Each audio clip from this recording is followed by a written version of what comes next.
October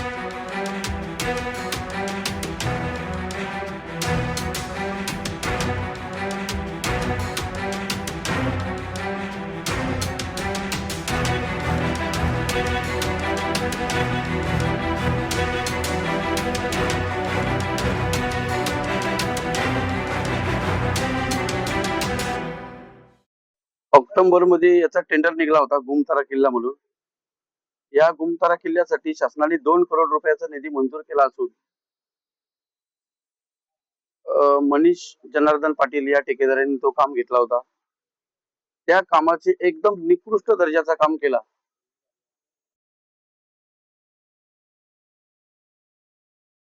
त्याला कोणत्याही प्रकारचे म्हणजे पाणी शिपलेलं नव्हतं किंवा माल मटेरियल व्यवस्थित वापरलेलं नव्हतं. हे आम्हाला ग्रामस्थांकडून माहिती होताच आम्ही संघटनेच्या माध्यमातून आम्ही उप अभियंता माननीय गीते साहेब यांच्याकडे पत्रांनी आम्ही लेखी त्यांना दिलं की आमचा जो रस्ता आहे तो इस्टिमेट प्रमाणे बनला पाहिजे. आम्ही मार्च महिन्यामध्ये तो पत्र दिला होता, पण त्याच्यावर काही कारवाई न होता तो आज सुद्धा ऐन तोंडावर पावसाळा आलेला आहे.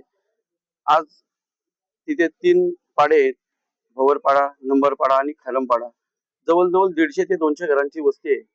तिथे आज जाण्याची एवढी दुरावस्था आहे की आम्ही तिथे जाऊ शकत नाही. शासनाने एवढे पैसे देऊन सुद्धा तो शासनाच्या पैशाचा अपहार यांनी केलेला आहे. आमची अशी मागणी आहे की ठेकेदारावर चौकशी करून योग्य ती कार्यवाही करण्यात यावी. त्याच्यानंतर जे आमचे 3 पाडे आहेत, आता आम्हाला जाण्यासाठी रस्ता नाही. पावसाला यायच्या अगोदर तो रस्ता आम्हाला तयार करून द्यावा.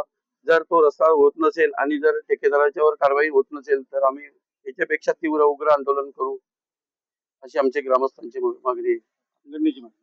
ग्रामस्थांची श्रमजीवी संघटनेची अशी आमची मागणी.